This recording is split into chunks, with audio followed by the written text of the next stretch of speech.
with Monique.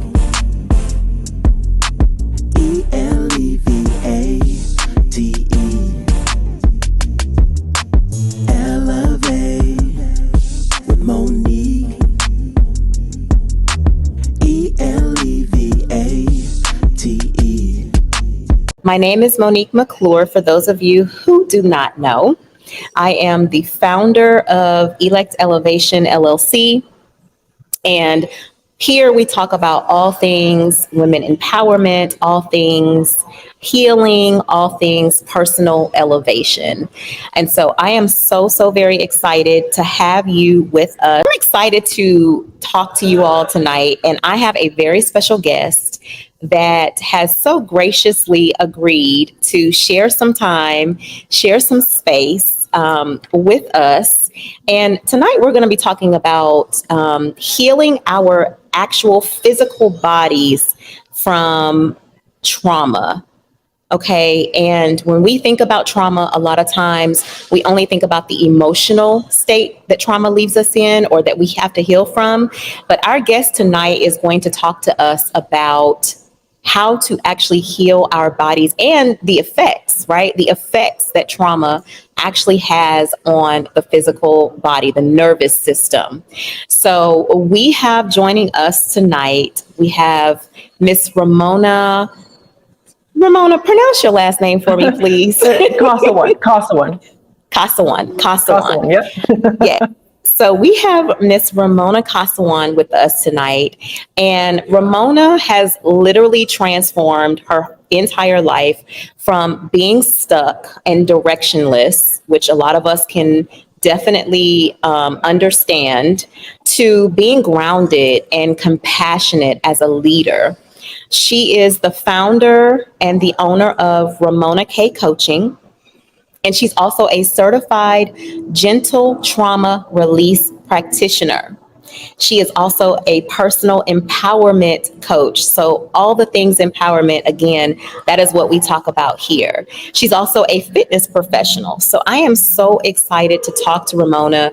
I want you all to also engage with us as we're talking and having this conversation. Ask questions. I will definitely try to make sure that we answer your questions. Ramona's passion is all about empowering women to create deep, substantial transformation in our lives as women, right? And she gently makes her way for women to clear the baggage that's in the way and build a new empowered identity. I know that was a lot, but I think this is going to be a very good conversation. So without further ado, welcome, Ramona. Thank you so much. I'm just happy to talk with everyone who's wanting to partake and just soak this up. Yes, I love it. Thank you so much for joining. Those of you who are on Instagram, I am streaming differently on Instagram. So if you all have questions, definitely pop them in the chat. If you're on Facebook, YouTube, definitely pop your questions in, and let's get right into it. Okay. So Ramona, tell us a little bit. I know I read your bio and I talked about, who you are, but tell us a little bit more about how you got into the space that you are in right now. Well, if I can give some perspective and context, because it's Yes. like, well, who are you other than this bio thing, right? Who are you really, right? So I went through things in life that didn't seem quite bad enough compared to other people. But the sum of it was not feeling safe, not feeling worthy, and at times being terrified.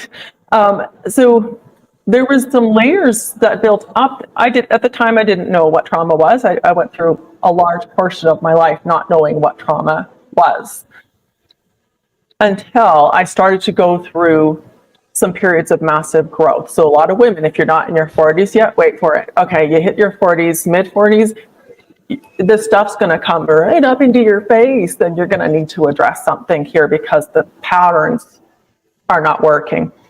So for me, part of it was being an entrepreneur because it pushed me out of my comfort zone so much. And those parts of me that were terrified and the parts of me that felt like a complete and utter worthless human being underneath the appearance of being confident needed to heal.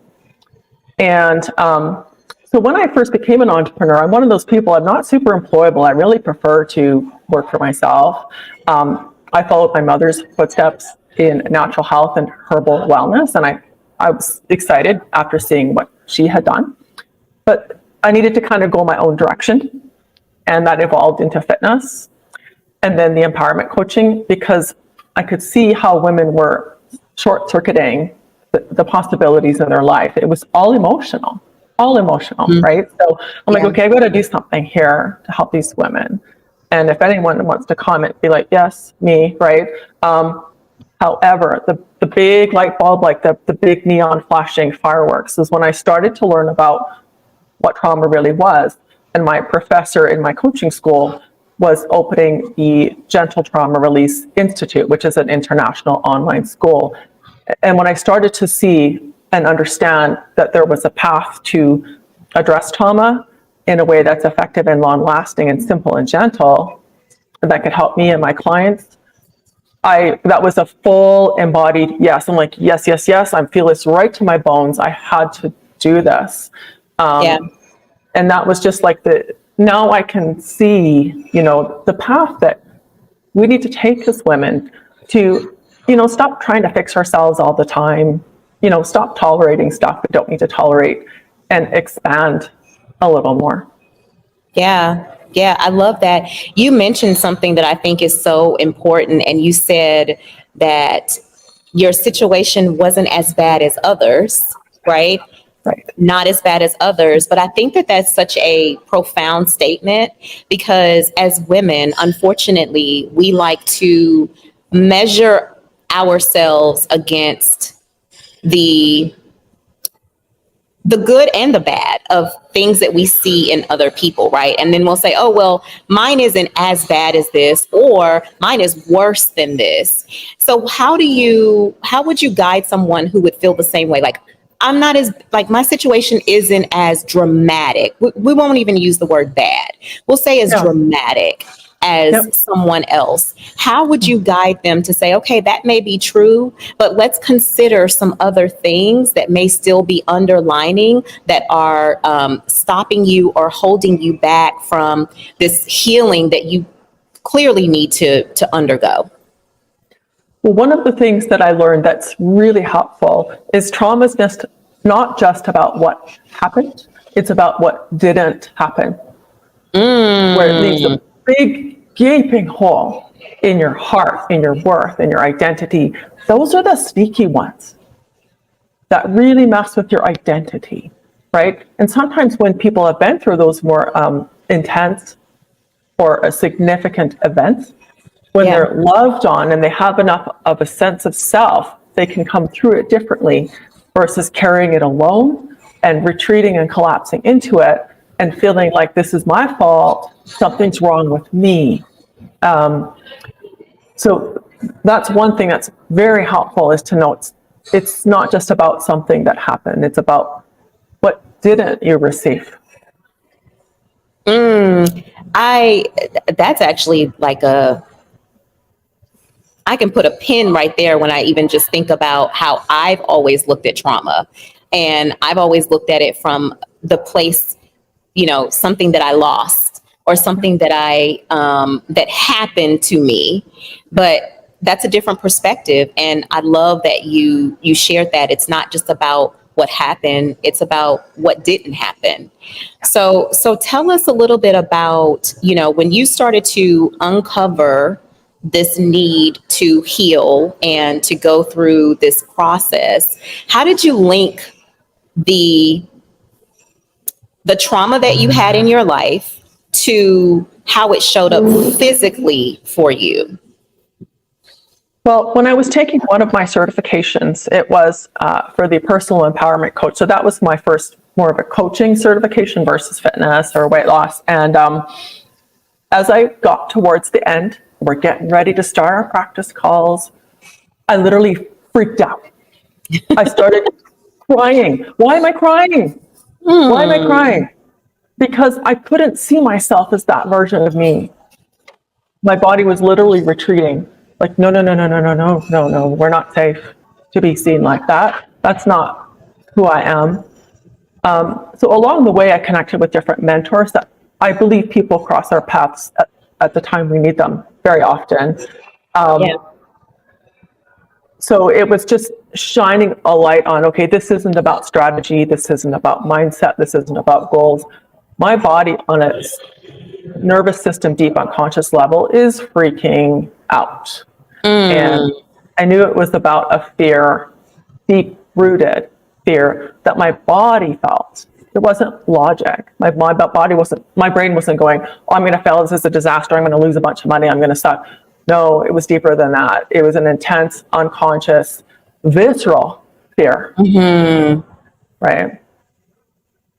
How did it show up? How did it feel to you? You know, when I think about the feeling of fear for me, it shows up in anxiety. It shows up, you know, with this, it's almost like a nervous energy that literally may go through my body that makes me then take inventory of that and say, why do I feel that way? Is that what the case was for you? Or how did you even identify that this is something deeper? I think because it just didn't make sense. And Okay. why am I finishing my training and crying? Why is that happening? Why am I freaking out so much? And I knew it was just like, as if I was going to walk the plank or something. So I think on the full body, it's just that contraction, like fear is more of a contraction versus a yes, it's like an expanding, right? I knew what I wanted. I knew what I was capable of, but my body was just like, it was a mismatch.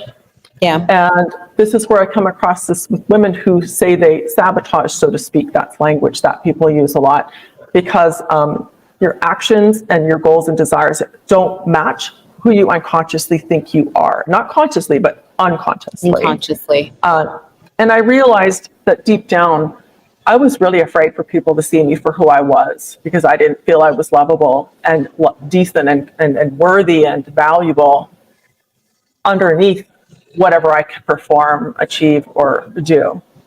So that part of me, I knew needed some healing. Yeah. I want to encourage anyone who's listening, drop a 1 in the chat, drop a hand up in the chat if you can identify, and I can identify. I almost want to say, do you feel like there's also this, it feels like it's almost coupled with imposter syndrome-ish, because you don't feel like you are capable. And I'm not saying you, I'm saying imposter syndrome to me feels like it's like you don't feel like you're capable because you know the real you, or you know the old you, or the wounded you, or the whatever version of you that's making you believe that. Do you believe that part of that is also that imposter syndrome that people, and that even maybe you suffered from as you were identifying that this doesn't feel good, and I'm literally like retreating from this call or this thing that I am supposed to be doing? Completely. I think women in particular can experience imposter syndrome no matter where they're at.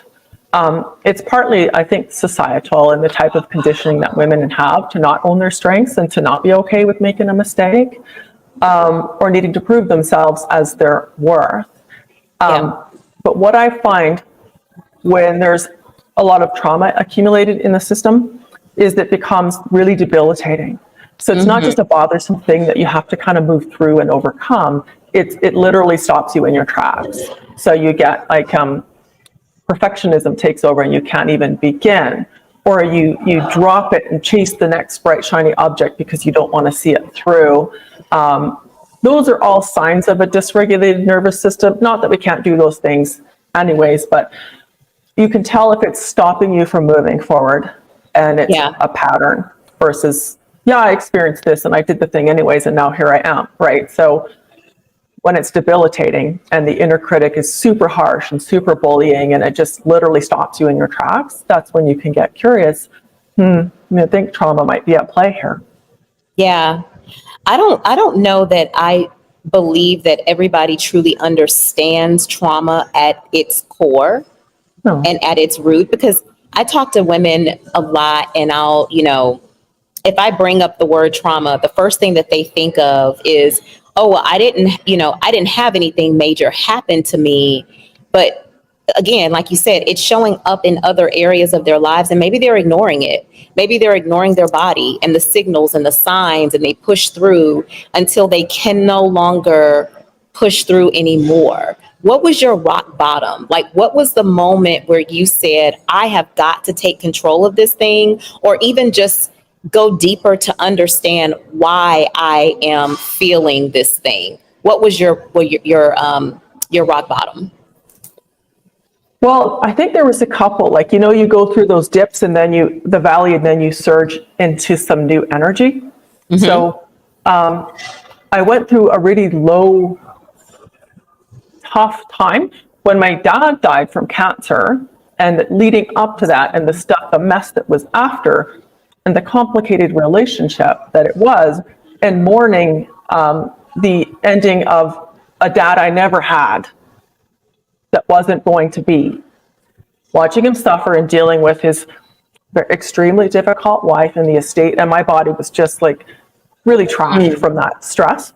However, a few months later, 6 months later, it's like I had this surge of energy, and I'm just like, it's just like the phoenix rising, if you want to use a little metaphor here. So I'm like, no, new courage. I have new courage. And it was like the pullback. And I made some big steps and courageous steps at that point. Big, bold choices, scary choices. Okay. That's when I quit my part-time job, opened my fitness studio, got some new certifications, scared the crap out of my husband with all the stuff I was doing. And I'm like, I simply can't stay at this pretty okay job, but it was dead end, right? Nope, I simply can't do it anymore. Done. So that was a dip there. And then during COVID, that was an incredibly hard time for many reasons. My business was shut down, and so much going on in the world, and just it was intense, right? So at that point, I was taking my gentle trauma release certification. And as I'm studying trauma and watching case study after case study, of course, I'm going to be flooded with my baggage. And I'm like, okay, all right, I get it. It's time. It's time. And I will resist. I am the worst. I do not like being vulnerable. That was my protection. Wall up. Do not be vulnerable. So for me to receive coaching took a lot of courage, but I worked with one of my peers because I'm like, okay, I got to let this stuff go. I got to do something with this. I knew that, right? Yeah. We have a question that says, can a person ever actually have a healthy relationship with their abuser or narcissistic partner after they separate for years? In my observation, in theory, an observation. So I'm not an expert on narcissists. However, your job is to protect your well-being, not to preserve relationships that hurt you. Full stop. That's the end. Repeat that again, Ramona. That was good. Okay. So your job is to look after your well-being. No one else's job, yours. Not to preserve relationships with people who hurt you. That's it. I'm writing that down. If there's a bolt of lightning from heaven and this person has an epiphany and you've healed enough that you can decide on what boundaries are acceptable to you, that's up to you. But I wouldn't worry about it in the grand scheme of things. Yeah. As far as I need to. No, you don't. You don't. There's that level of responsibility that people feel like they have. Nope. Yeah. Full stop. You don't need to sacrifice your well-being to maintain a relationship with people who are not accountable for their behavior. I like that. That's all. I like that. We have another question from Valerie. Hey, Valerie. So she said, define what didn't happen as it relates to trauma. I think that's a great question. Yeah. So, wow, like for me, I was the oldest child of 7 children in Okay. a religious family. And there was a lot of emotional chaos in my family. And there was patterns of anger and codependency. So I did not receive, in my case, the feelings of being respected with healthy boundaries, cherished, heard. And when something painful happened, there should be some outrage. Like for me, if I think of my child, I'm freaking mama lion with my Hello. baby, right? Yes, ma'am. Yes. And when I work with women, I like to sit with them. I'm like, where is the outrage? Where is the outrage? This is outrageous that this happened. There should be outrage, right? So sometimes it's the sneaky trauma is where you were not safe to have needs. So even if your parents were good people and tried their best, which many parents did try their best. Right. However, let's say you had a sibling that had high needs or mental health issues or physical health issues. You became the good child with no needs, never rocking the boat because you're taking on the emotional burden of your parents. Okay. That's an example where complex trauma is sneaky. It's not because we're blaming people and saying that people purposely hurt you and that they were bad. Yeah. Those things can exist. You can have parents who loved you. And I'm referring to parents because trauma almost always begins with a childhood pattern. That is where it begins, your sense of self. So if you did not feel heard, worthy, respected, accepted unconditionally, so if you did not have the space to screw up and make a mistake and still be lovable and worthy, that can end up in a trauma pattern showing up in your life. And it's sneaky. Because you're like, well, I wasn't beaten, I wasn't this or I wasn't that. It's not, trauma's not just those things. We are complex humans. Thank you for sharing that and saying that because one, I identify now that you've broken it down in that way, I identify both trauma that was direct for me, but then I also identify now with the trauma from things that I didn't receive, right? I talk a lot about how with my upbringing, I wasn't raised with my mom. And so my great aunt, bless her heart and God rest her soul, she did everything that she possibly could to raise me. But when I think as an adult, when I think about, I didn't hear "I love you" very much. I didn't even hear a lot of "you're doing a great job," even if I screwed up. Like I didn't hear those things. And so I realized as I got older that I was missing that. That was trauma from things that I did not receive, right? So it played into the pattern of trauma that I was experiencing. So thank you for sharing that. I want to switch gears a little bit and talk a little bit about what things you started to do physically to, one, acknowledge the trauma that was actually showing up and manifesting in your body, but then two, to start to heal that trauma physically. What kind of things did you do? Well, I did work with my coach for a few months with the gentle trauma release method, which was incredibly valuable and necessary. And what I integrate for myself was, first of all, self-compassion. I had to forgive myself for everything I did and didn't do. For the person I was before, and I'm like, that's how I was like. I'm like, oh, I'm so embarrassed, right? And I had to forgive myself, give grace and compassion. And then I had to start listening to what my body needed. So I started focusing on strength training when I was more consistent. I didn't even start until I was about 47. Okay. So this, to me, focusing on being strong is a big part of self-care and empowerment. because as women, we need to do this for ourselves. We know there's many physical benefits, but there's something about the tenacity that you gain from focusing on being strong. Okay. I also started to notice what I needed in my relationships, because we are meant to heal in relation. We're not meant to go to a mountaintop and meditate our trauma away. That is not what I found to be helpful. If it does Okay. for someone else, cool, but not for me and not for the women that I work with. At some point, there's some intervention, because for me, I need to hold space for women and have a process that gets it through. That's necessary.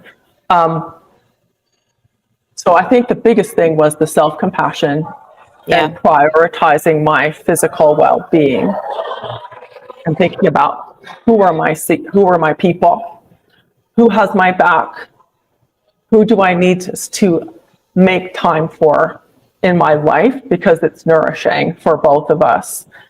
Those things are incredibly valuable, and sometimes we forget. Yeah. Running around in survival mode, of course your nervous system's not healing. Yes.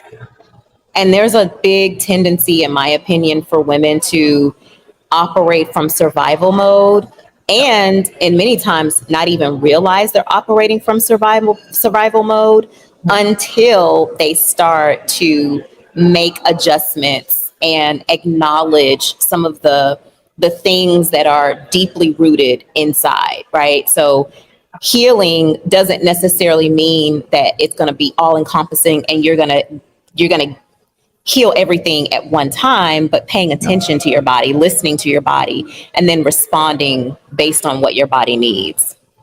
Yeah, and I love to also remind women that it's not a check the box, get it done sort of thing.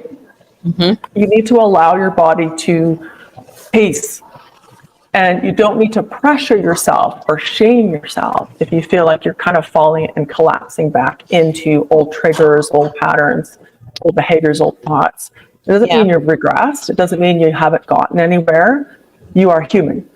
And when you heal and you get to a certain point where you can maintain your well-being and your identity is feeling like your own, there's still going to be ups and downs, but it means that you can course correct and come back without shame. Take out the shame. It's the self-compassion and the grace that you talked about. I think that is those are two cornerstones, in my opinion, through my own experience, as I was journeying just through life and processing the pain and processing the things. It was the self-compassion that helped. It was the grace, just like you said. If I mess up, at first I didn't know how to do that, because at first I was like beating myself up and I never do anything right. And I just felt poorly about myself. But as I started to understand what compassion and grace actually was, which starts with forgiveness. Do you agree? Like, you have to have forgiveness first, right? Of yourself. You have to be able to do that. But then in giving yourself that compassion and that grace is to say, you know what? Even when you mess up, talking yourself, even when you mess up, you are still worthy. And I'm saying this to every lady that is watching, even when you mess up, even when you do find yourself going back or doing the things that you feel like got you where you are still worthy. You are still worthy of all of the amazing things that you want to accomplish in your life. Do you agree? Yes, it's not linear. Yep. The progress is not linear, and you don't have to think about it as an accomplishment or either I'm healed or not healed. No, we're healing, right? We are worthy of healing, and that's it, right? So you don't have to like push and force and try to shame yourself, well, you should be better. No, right? You're not going to be a person who hasn't experienced trauma, but you can be a person who's healed. So instead of a wound, a festering wound under the skin, it's healed up and there's just a little scar. Yeah. Yeah. I love this. We could talk forever just about all the things. I want to say thank you for being vulnerable enough to share, part of your journey, because I think as women, we need community. And we feel safe when we know that other people have experienced the same thing, right? Or that they have moved beyond maybe where someone may be in their life, and then that gives hope, that gives that desire to want to do more and be better, just be better overall. So tell the watchers, listeners, what have you, how can they connect with you? And if they want to connect to your platform, I'm going to put your banner up, but please share how people can connect with you. So one of the items that you'll be sharing is the gentle trauma assessment.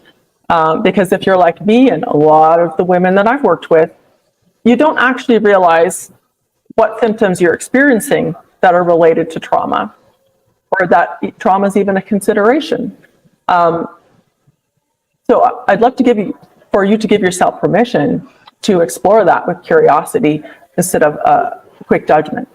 And this one is a download. You can just explore it on your own. And then I invite you to connect for a conversation.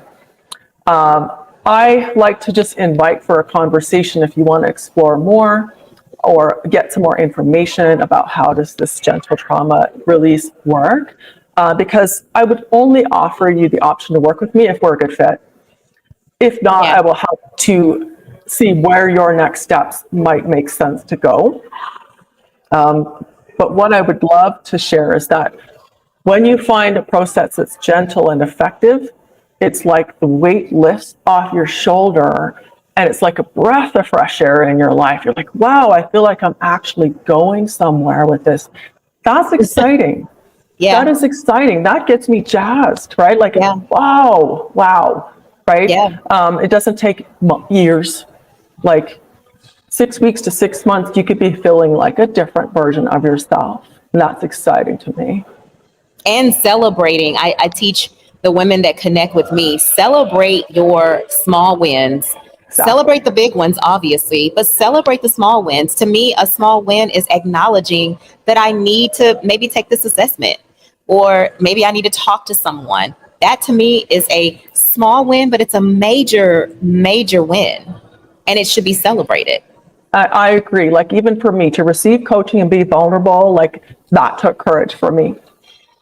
To allow myself to be supported in such a vulnerable way, right? So I have my different platforms, which you'll share, like Facebook, Instagram, my website. I have a blog. So there's lots of ways that you can, get to know me a little bit more. And then just connect for a conversation. It'll be just like this. And we'll just see where you're at and what sort of outcome you're looking for in your life and whether that's something I can support you with. Yeah. I love that. Thank you so very much. Let me see if there are any more questions. Any more questions for Ramona before we wrap up here? I see a lot of amens. Thank you both. Absolutely, Nicole. Thank you for joining. Oh, Jasmine. She said she's new here and she just started following today. So welcome, Jasmine. Thank you for watching and for sharing some time with us. And hey, Shanita. Shanita said, amen. Well, I thank you so much, Ramona. This has been a great conversation. You said something a little while ago, which I think is so true. And people show up at the right time in our lives. And I believe in divine timing, and I believe in going with the flow. And so I feel like this was definitely aligned. I appreciate you sharing some time. Would love to have you back on the podcast, and maybe we can continue this conversation. And I really appreciate everyone who joined tonight, everyone who stayed all the way to the end. Make sure you go and check out the assessment if you are interested in that gentle trauma, assessing and seeing where you are in your life. And with that being said, I want to say good night, everyone, and I will see you next time. Thanks for joining. Always, sis. Thanks so much for tuning in. And if you like this video, do me a favor and hit the like and subscribe button. And if you don't want to miss out on any of my latest content as it's being released, go ahead and hit the notification bell icon as well. Thanks for joining, and I'll see you next time.